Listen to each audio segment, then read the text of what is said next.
Thank you all for coming out tonight. Been working on this exhibition intensively for really the past year, and I'm really excited that it's opened, and so glad to have you all here with me to celebrate tonight. Longing, fear, loss, and feelings of helplessness are part of the human condition. And the concept of impermanence is one that has resonated with humans across time and culture. But let's face it, in the 21st century, the beauty of impermanence is not something that our culture embraces. Rather, all around us, we experience the impact of those who try to overcome the natural change of seasons at the supermarket, not seasonal vegetables, and the ravages of time, some more successfully than others. Traditionally in Japan, the idea of impermanence is particularly nuanced, and the aesthetic or symbolic suggestion of ephemerality is key to the appreciation of the beauty of much of Japan's artistic production. The theme has emerged in various forms in the arts of Japan over many centuries.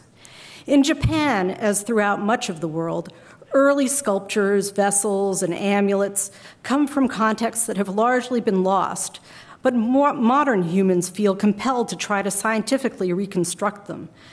This loss of history and the related desire to retrieve it is something that we can all relate to in the 21st century.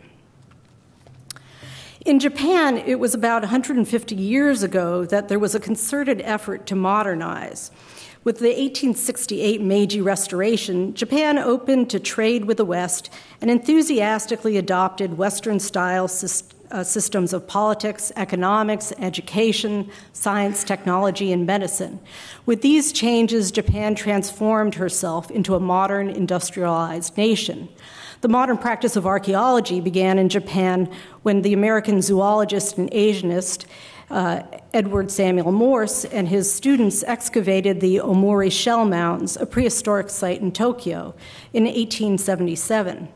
However, the true Japanese birth of modern archaeology corresponded with the establishment of the Department of Archaeology at Kyoto Imperial University in 1916, shortly after the end of the Meiji period, by Kosaku Hamada, who studied at the University of London and introduced modern archaeology from England to Japan upon his return.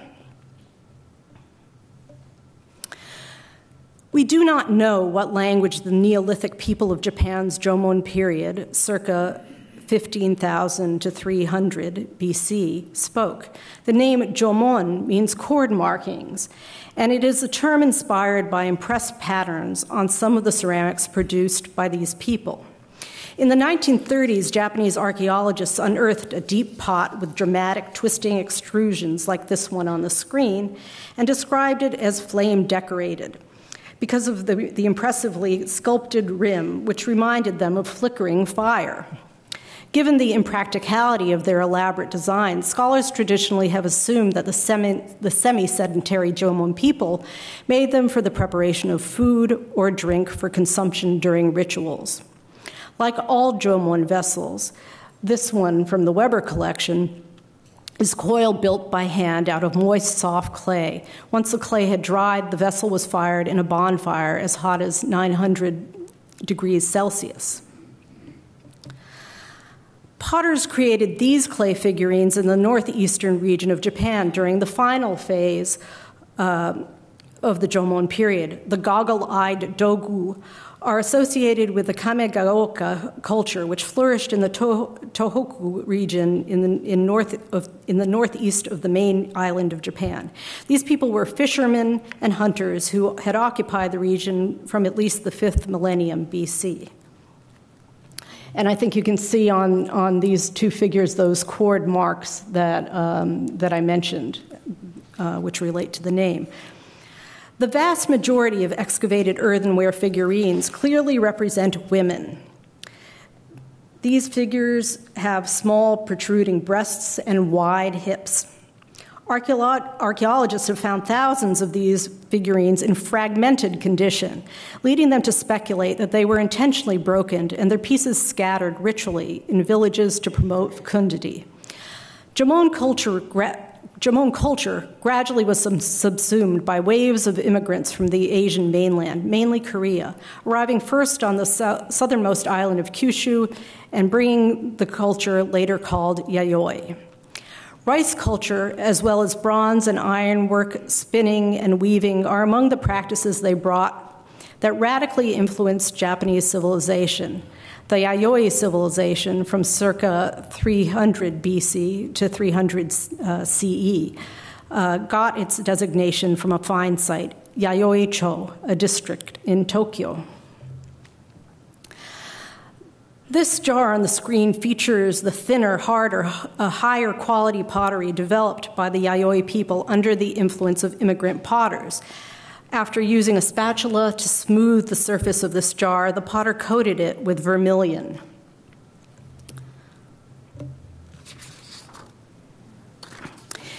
It was another wave of immigrants that brought additional skills, enabling independent Japanese clan rulers to consolidate power during the tumulus period, or Kofun period, from around 300 to 710.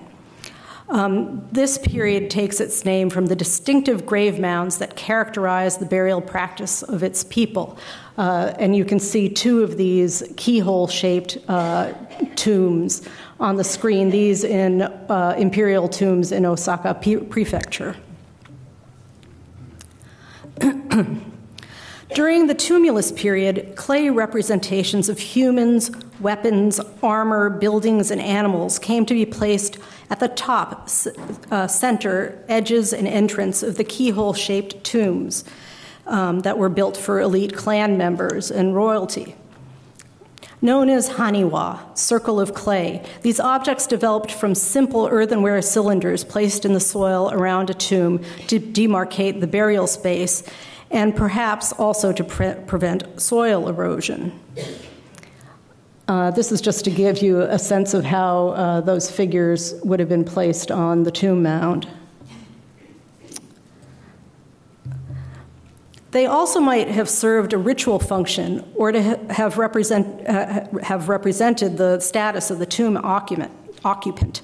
The horse, here you see a horse with trappings including a saddle, bridle reins, rear harness, and chest harness with bells, showing that the horse by this time was fully domesticated.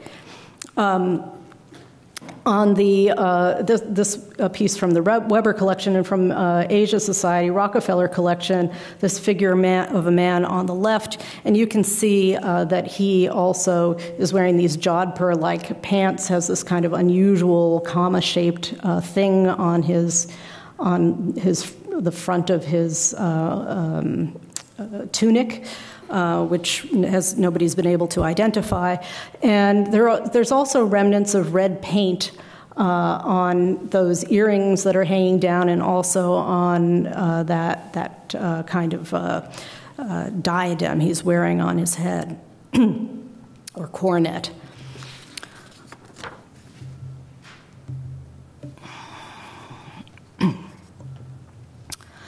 Scholars hypothesize that some objects, like the one on the right-hand side, let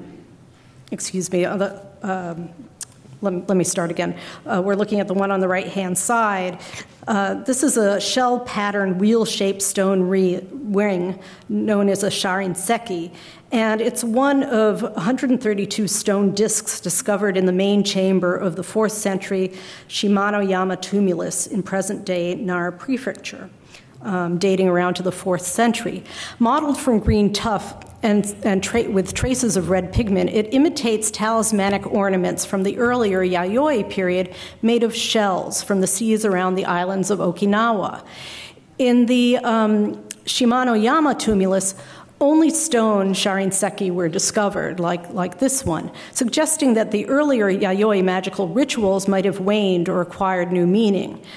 Discs of unusual shapes and materials likely had a spiritual significance. Scholars have proposed that the person buried in the Shimanoyama tomb, whose clay-packed dugout log coffin was covered with stone rings like this one, was a shamaness. On the opposite side, scholars have hypothesized that some stone objects of this sort were finials for scepter-like objects used in ceremonies or rituals, but their actual purpose is unknown. I've flipped it the other way around in this image so that you can see how it might have been part of some kind of a scepter. Carved jasper and talc objects have been found in funerary texts, suggesting that these materials and the forms they were carved in were also spiritually charged. The protrusion at the center of the bottom of the object might have served to help balance and secure it into the end of a staff. But the object might have functioned as a talisman or ritual implement or a symbol of status and political authority.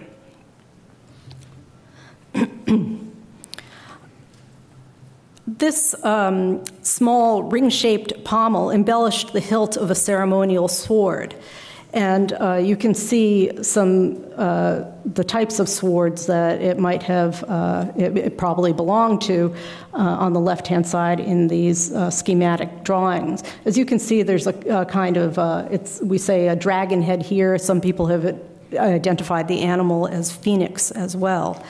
We do know that the earliest of these ring-hilt swords of this type in Japan were likely made in China and Korea and brought to Japan as diplomatic or reciprocal gifts. By the 6th century, most swords with ring-shaped hilts were being made locally in the south-central region of the main island of Honshu. The gilding marks it as a status symbol owned by a member of the elite.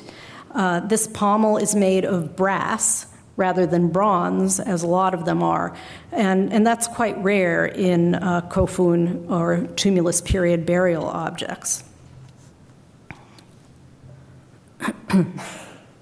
We were just talking about the influence of immigrants from outside of Japan, and here we have a flask-shaped vessel with this deep gray color that belongs to a tradition of pottery in Japan known as Swearware. And this was the first professionally made stoneware introduced to Japan, and it was made possible through specialized labor by Korean potters around the early 5th century. Unlike the earlier red clay earthenware, Swearware involved several more steps to make.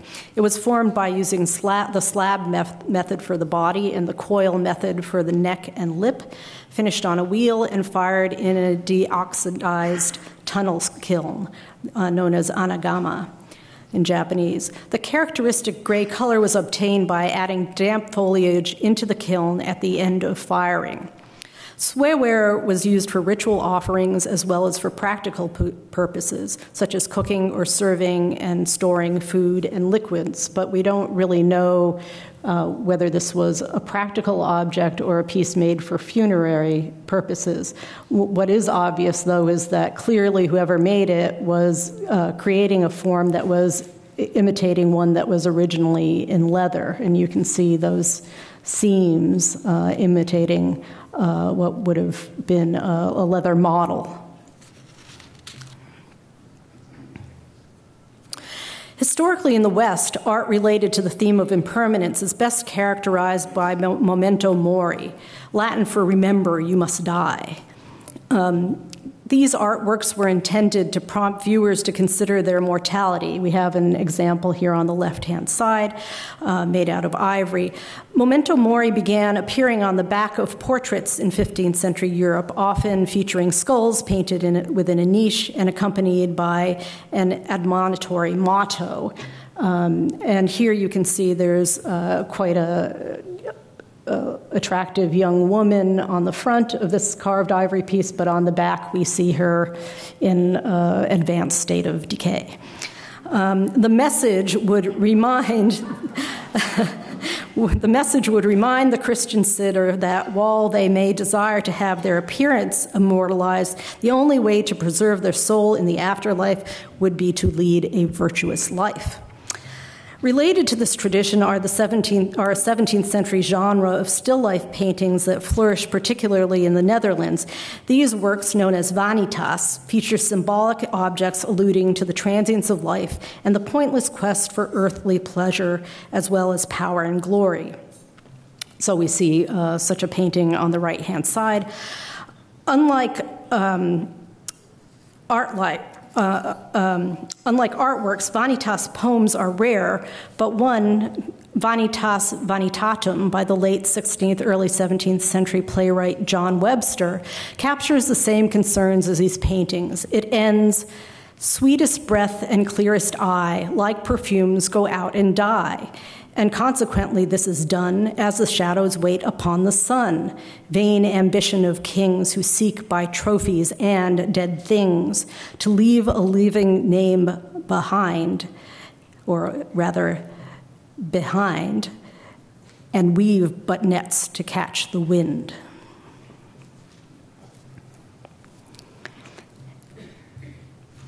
In Japan, the idea of impermanence, as it appears in art and literature, most frequently is linked to Buddhism, which Japan's rulers first embraced around the middle of the 6th century when the ruler of Korea's Baekje kingdom sent Japan's Yamato ruler an image of Shaka Buddha in gilt copper, several flags and umbrellas, and a number of Buddhist texts.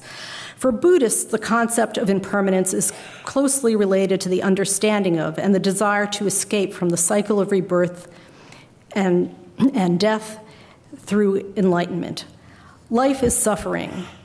The historical Buddha, Shakyamuni, who the Japanese call Shaka, he proclaimed this as the first of his 4 noble truths. He goes on to suggest that because impermanence, called mujo in Japanese, is a basic existential condition to cling to things rather than realize that ultimately all is formless and that the physical world is illusion, is a source of human suffering.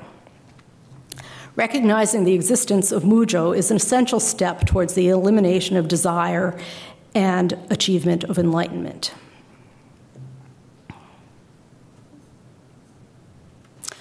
Relics, tokens of Shaka Buddha's physical remains, capture the essence of the Buddha and his path in aesthetic form.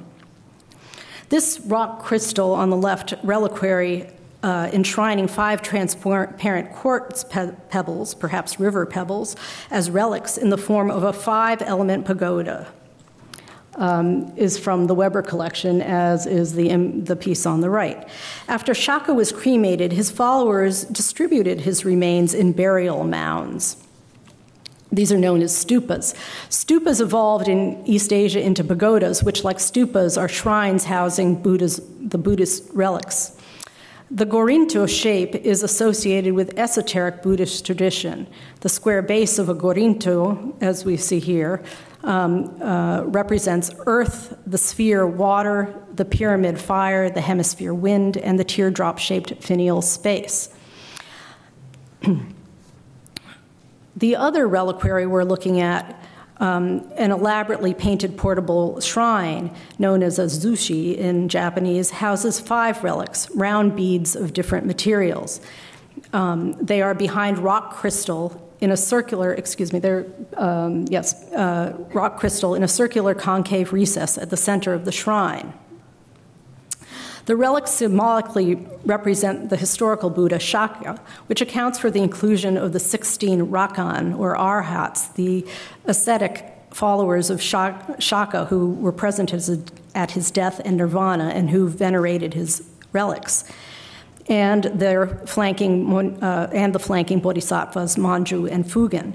These and the other painted images on the interior of this Kamakura period shrine have been painted in colorful hues with gold details on the garments. And this is, if you haven't been upstairs yet, you'll see it's really a little tiny shrine and just incredible painting on it, so get a close look at it.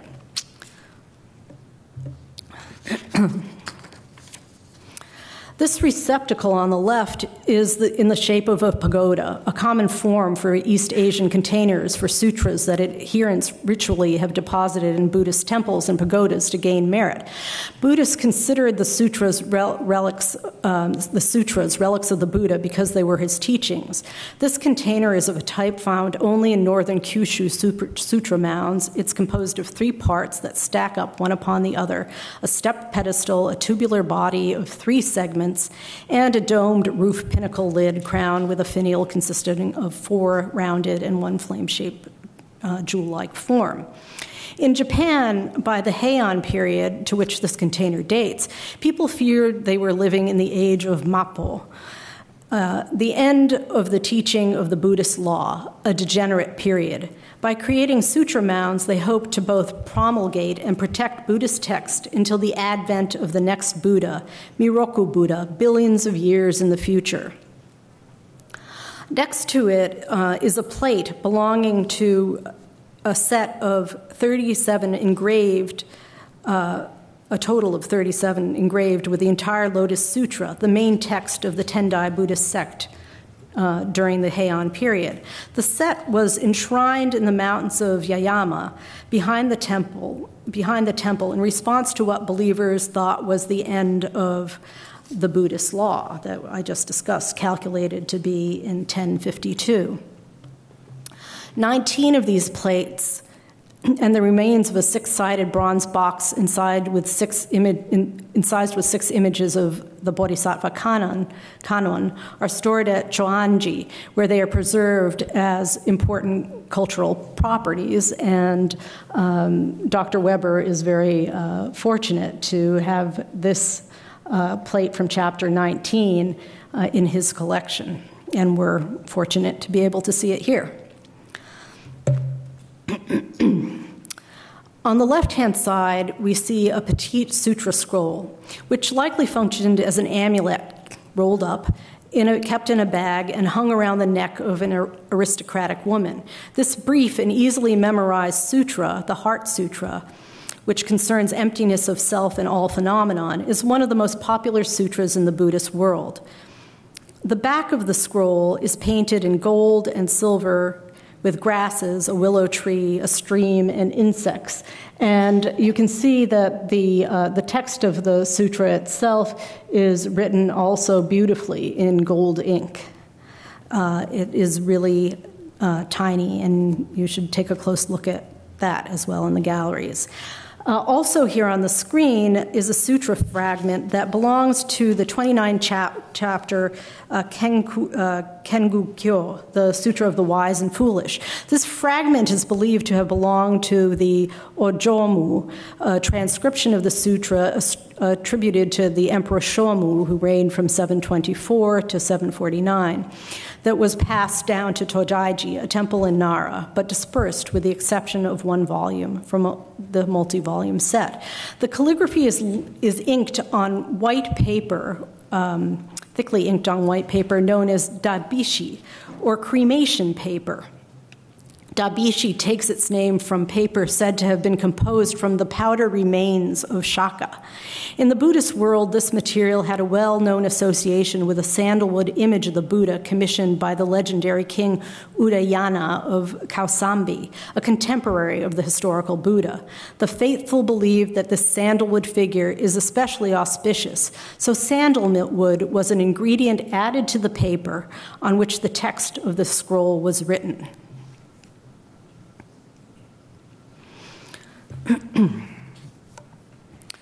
The exhibition also includes a number of deities who are play a role in helping the rest of us find our way towards enlightenment, and this is one of them from the Rockefeller collection, this beautiful Kamakura period Noreen Kanon.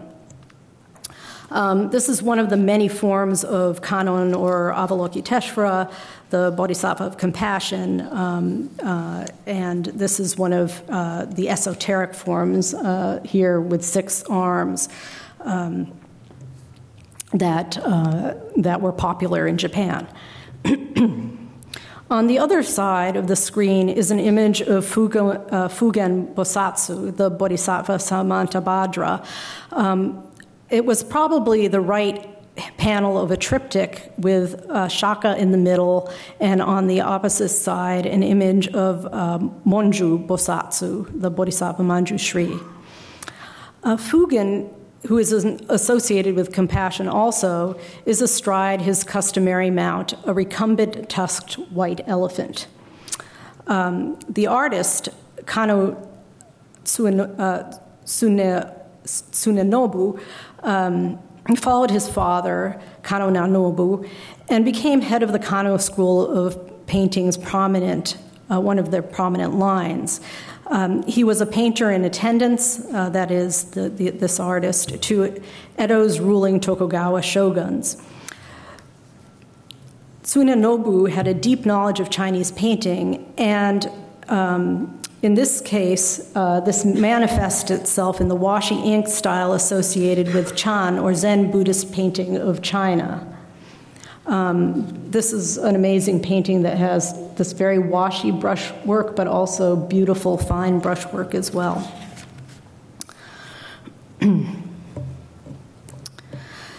Fudo Myoo, this also from the Kamakura period and from the Rockefeller collection, is the immovable one of the wrathful deities who help those of us trying to reach enlightenment. And he is one of many, many deities transmitted to Japan via China, and he represents the power of the universal Buddha, Dainichi Nyorai. The powerful deity is flanked by his main two male attendants. The one on the left is red, identifying him as Seitaka, and the other is white, indicating that he must be Kongara, who is said to be pale. An inscription on the verso of this scroll says that it was once owned by the Kampozan monastery. This really wonderful Kamakura sculpture is also of Fudo Myoo, but a very special version of Fudo Myoo. It is called Namikiri Fudo, which translates as Fudo cutting through the waves. And the story goes that the founder of the Shinran school of Buddhism in Japan, Koo Chi, who lives from 774 to 835, was given a statue of Fudo in China when he was studying there. But on his way back to Japan, which was, of course, by boat, he encountered a very violent storm, and in terror, he prayed to this image of Fudo. And all of a sudden, this gigantic image of Fudo, fierce Fudo, appeared, and Fudo slashed the waves, and the sea calmed down. And so you can see him, Fudo, here standing on top of the waves in that very powerful stance. It's a really wonderful sculpture, and we have it out so they can look all the way around it. It's a really wonderful work.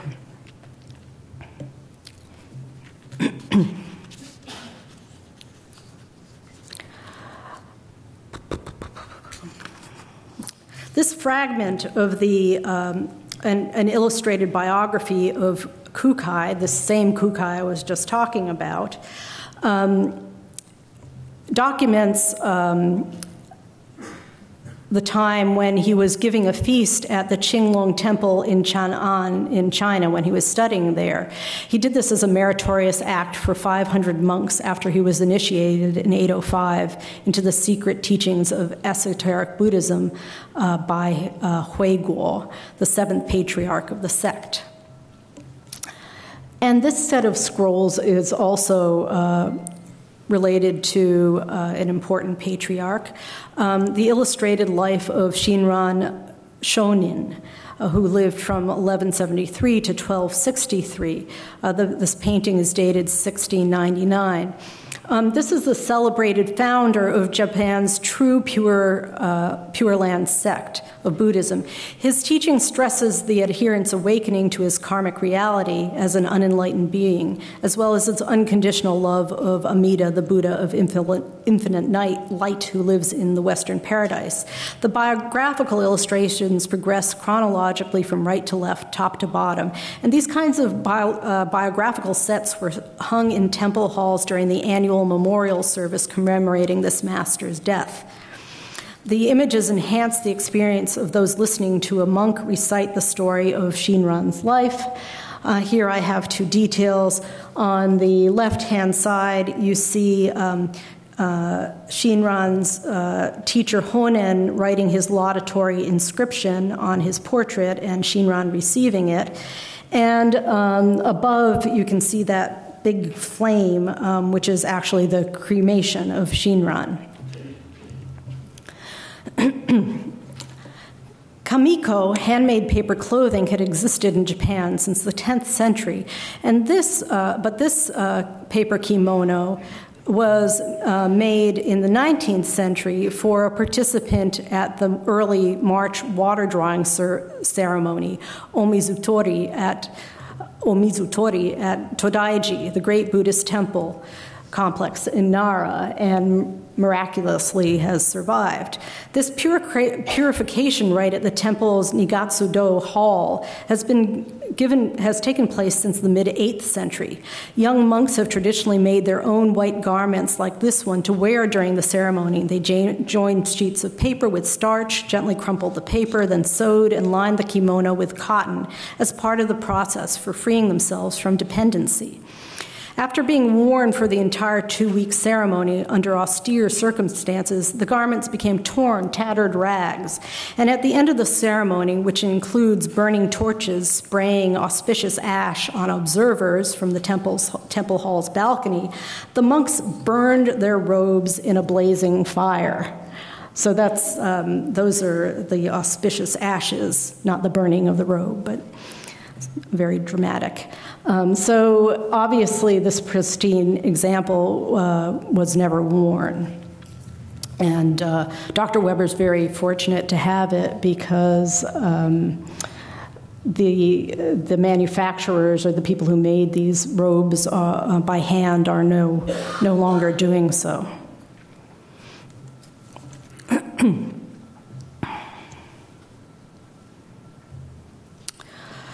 The monk Shandao was an early patriarch of the Pure Land school in China and its de facto founder. He sits with his legs crossed and hands together before his chest in prayer to Amita Buddha. Shandao promoted the intoning of Amita's name as a means for Buddhists to achieve salvation. And you can see here depicted 5 small images of Amita rising diagonally out of the master's mouth, as if he's chanting, or an image, the image capturing that chanting of the name of Amita over and over again. Zen Buddhism emphasizes master-to-pupil teaching and meditation. Most important for the evolution of Japanese taste, Zen practitioners linked their religious practice with the arts of poetry, calligraphy, and painting. They engaged in these cultural activities, at least in part, as exercises to help spark their enlightenment. The Japanese aesthetic concept of wabi, valuing the pleasure taken in austerity, aloneness, and appreciation of objects, weathered by time, is associated with these practices. Zen Buddhists were drawn to calligraphy, landscapes, and bird and flower compositions as preferred imagery for their religiously nuanced washy monochrome or largely monochrome and austerely rendered paintings and calligraphy as we see here. This type of calligraphy on the left is known as ink traces, bokuseki, created originally by Chinese Buddhist monks and appropriated by Zen practitioners in Japan. Sekishitsu Zenkyu is one of the first Japanese artists to favor calligraphic compositions in a single 7-character line of poetry. That's what we have here.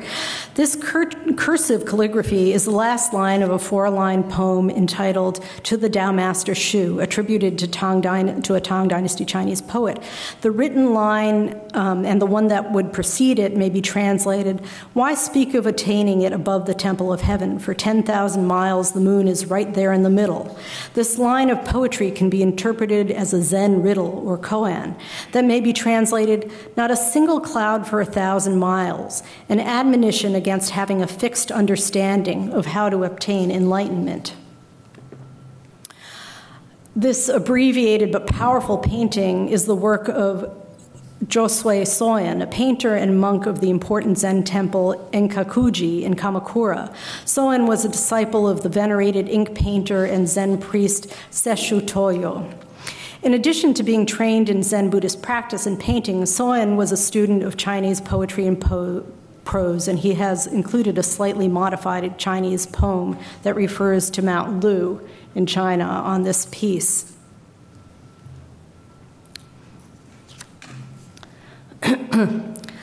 The Chan, or Zen monk Hote, earned his Chinese nickname Budai because the characters of his name mean cloth sack. Budai was a monk who died in 1916. After his death, stories and images began to portray him as an incarnation of the future Buddha, Miroku, as well as an eccentric sage who is a leader for those on a path to enlightenment. He became a popular subject for Zen painters in Japan who were drawn to his unfettered behavior. The artist who painted this image, Masanobu, had powerful brushstroke that attracted major patrons to him, including those connected with the influential Zen temples. And you can see that powerful zigzag of his brush in this painting. Japanese tea drinking began in the monastery and spread to the elite sphere of medieval courtiers and warriors. In the 15th and 16th centuries, a quintessentially Japanese form of tea gathering, chanoyu, emerged with its roots in Zen philosophy. During these carefully orchestrated tea events, participants quiet their minds, focus their senses, appreciate the beverage, their intimate surroundings, and aesthetically compelling objects, and tap into feelings of wistfulness associated with the transience of life. Junjobo Chogen, who has been called the father of the tea ceremony, advised practitioners to avoid, quote, overbearance and attachment to self. He introduced the term wabi, related to the notion of simplicity and restraint to tea. Implicit in wabi is the idea that material things are mutable. As part of this, he championed finding satisfaction in the unassuming, like a weathered hut, a cracked bowl, or the random glaze effects resulting from wood ash flying about the kiln during firing. And a striking example of the latter is visible in the eagaware jar on the screen on the left. The school of tea founded by Zenno Rikyu, who lived from 1522 to 1591, emphasizes the quality of both wabi and sabi. For Rikyu, the latter term is one that evokes the qualities of old age, a flower past its bloom, or rust on metal. He advocated for the inclusion of imperfect ceramic and lacquer objects in contemplative tea gatherings. He is believed to have been the first to introduce Iga ceramics to tea practice. The rough, imperfect quality of the ceramics fit well with his understated tea gatherings. And also up here we see a black seto tea bowl, which also encompasses this kind of aesthetic. On the screen here, we see a number of Shino ware pieces, and the one on the bottom that you see there has it's a large gray bowl with autumn grass patterns. We believe that these plants are Shinobugusa, autumnal ferns, with a name that translates as ferns of recollection. And there are also all kinds of symbolic images around this other tray that's above. And on top of that is this beautiful tea bowl, which actually has the name Harukoma, spring colt, the name of a kind of horse-headed stick toy, a Japanese stick toy, that's written on its box. I mean, it was so revered that it was given a name. On it are the abstract motifs of a wheel, a lotus flower, and hanging persimmon, which are the result of iron pigment painted over a layer of white slip that was then covered with feldspathic glaze. All three designs bring to mind Buddhist notions of transformation and enlightenment. The wheel is a symbol of the Buddha's teaching, the Dharma. The lotus emerges from murky waters, beautiful and pure. And the persimmons is strung to dry from the eaves of houses in Japan, traditionally in autumn. Through the drying process, astringent persimmons are transformed from bitter to sweet.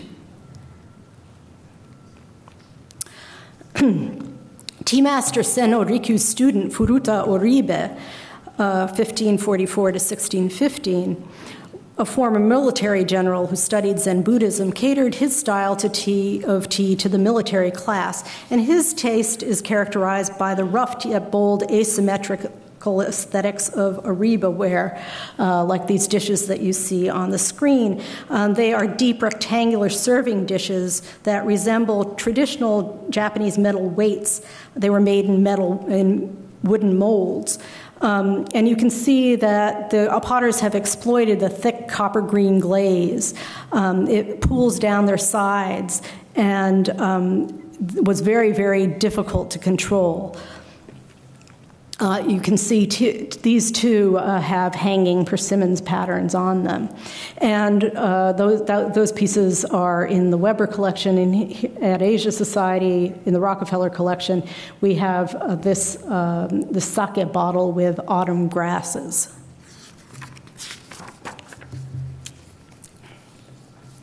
Laments about ephemeral, excuse me.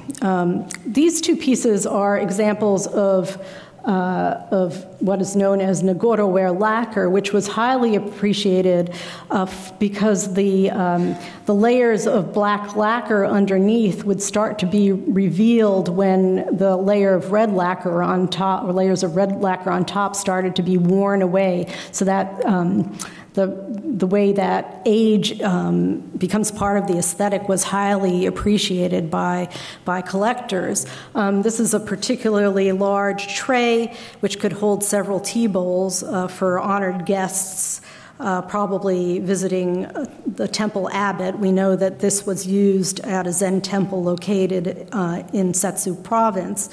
And on the form actually comes from Chinese mallow form.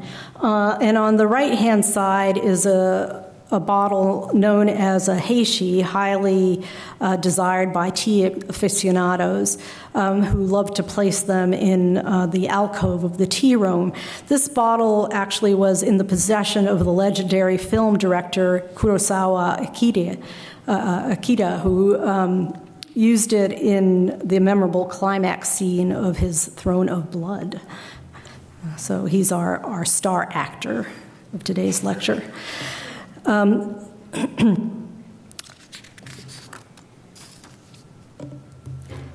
Laments about ephemeral things fill Japan's earliest writings. The word sabi, loneliness, which the Japanese learned from Chinese Tang Dynasty poetry, originally connoted wretchedness. Over time, it took on the notion of an introspective type of beauty brought on by solitude. From this melancholy perspective, something becomes all the more beautiful because it is worn from use. The great Kino Tsurayuki wrote in the preface of a poetry anthology, the collection of ancient and modern Japanese waka poetry, Kokin Waka Shu, quote, "Japanese poetry has a human heart as seed and myriads of words as leaves. It comes into being when men use the seen and the heard to give voice to the feelings aroused by the innumerable events in their lives. It is through this mono no aware, elegant sensibility to the nature of things that Japanese poets express themselves. These 2 pages were once part of a volume of the collection of poems by the 36 immortal poets of Japan, compiled around 1112 as a birthday gift to the former Emperor Shirakawa, who lived from 1053 to 1129. It passed down from generation to generation in the imperial household before being given to Honganji, a temple in Ishiyama near modern Osaka. The elegant calligraphy paper is decorated with chrysanthemum arabesques and lions, as well as autumn plants and flowers, tree boughs, and soaring birds. Kino Tsurayuki's poem is written on the 4th, 5th, and 6th lines from the right. He writes, along the mountain pass of Mount Shiga, after watching a young woman wash her hands and cup them to drink water from a mountain spring, I composed this poem and presented it to her. Drops from cupped hands muddy a mountain spring like a polluted offering, as my thirst remains unslacked when she departs. And a poem by Mibu no Tadamine, who lived from 899 to 920, appears as the last 2 lines on the left. The poem may be translated, they say drops of dew on chrysanthemums make an elixir of long life, while this aged body of mine is dampened by rumors. I'd like to, by the way, thank my colleague at the Met, John Carpenter, who has translated most of the poems that I'm reading today.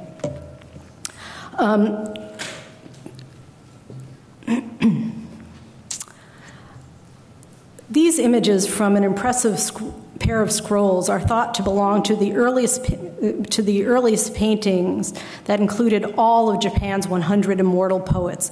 Moving in the traditional order from right to left, the composition pairs poets in competition beneath their respective poems. So poets actually from completely different eras are paired together in competition. The painters are unknown, but the well-established literary theme, interest in concept, in costume, and style featuring bright colors and gold are typical characteristics of the 15th century Tosa school of painters that served the imperial court and shoguns. Among the poems that deal with impermanence on this hand scroll is the first poem in the group, Above the Seated Monks, by the poet Semimaru here above on the right-hand side. He was a blind monk. You see, he carries a stick. Autumn breezes buffet the leaf tips of reeds with beads of glistening dew. Such is the sad, fleeting nature of this world of ours. The second to last poem written above the seated courtier, Fujiwara no Saneyori, who lived from 900 to 970, may be translated, "Oh, how I fell in love after just a glimpse of you, and then you vanished like bubbles in a stream, if I now divulge."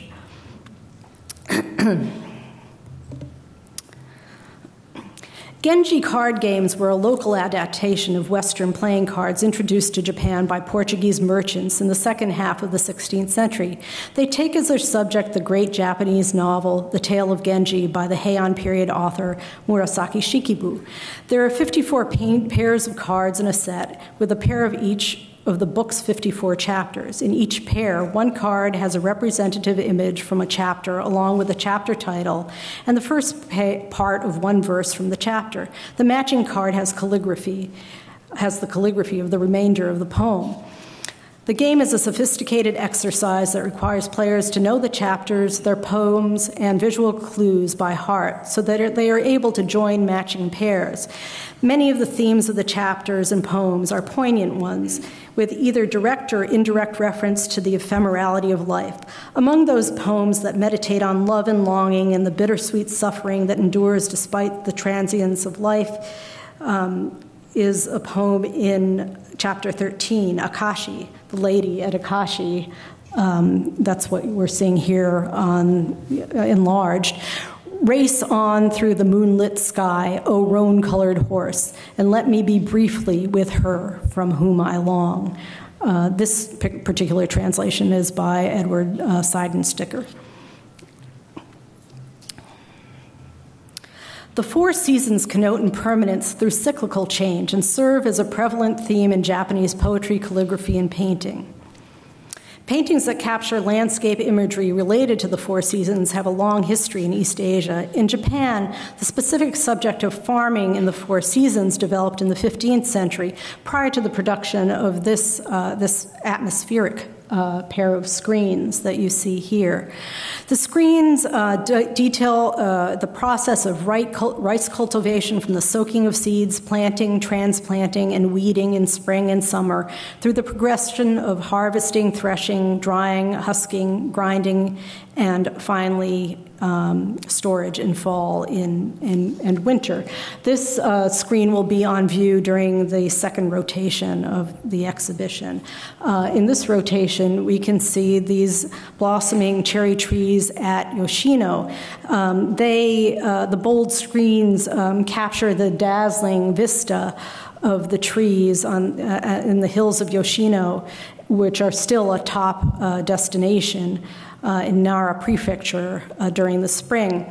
Yoshino's rounded hills and cherry trees have long inspired waka poetry written by Japan's nobility since the Heian period. The fleeting nature of beautiful cherry blossoms has long been a quintessential symbol of the ephemerality of life in Japan. And here, the soft pink cherry blossoms stand out in relief, a technique called moriage, composed of a gesso mixture made of powdered shells. Powdered gold is used on the sloping banks in the foreground, and gold leaf gives a warm brilliance to the strips of clouds that partially obscure the blossoming trees. The artist, Tosa Mitsuki, was an imperial court painter who revived the Tosa school, long favored by aristocracy. Starting in the 17th century, the term mono no awari, that I mentioned earlier, became associated with popular paintings and prints from Japan's pleasure quarters, which was perceived as a transient yet enjoyable world. Similarly, pictures of the floating world, ukiyo-e, were so named because of the transient, floating, but intensely pleasurable nature of what they show on the surface. In Japan, beautiful women were already linked with cherry blossoms, which bloom quickly and then scatter.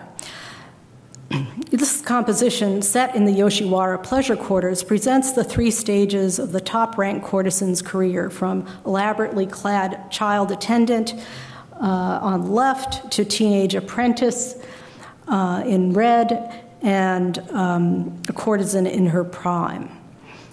With those, the top one there is the top-ranking oiran with the most pins in her hair.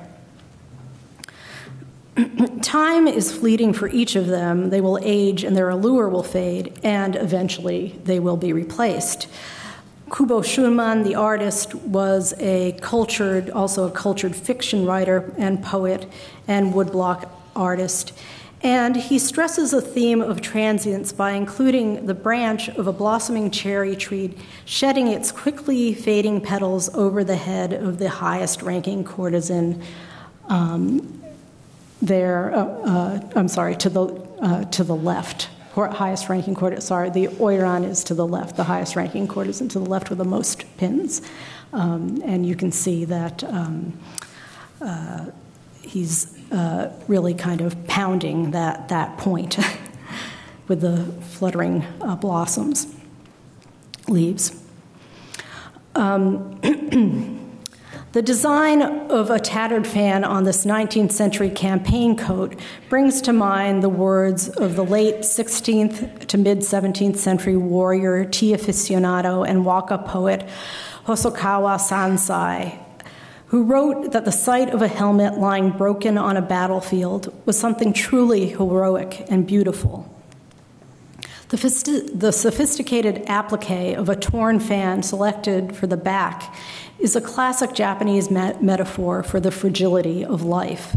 Campaign coats worn over armor protected the warrior against the natural elements, but the pristine condition and lavish materials with which this coat is made reveal that its owner commissioned it for purely ceremonial purposes.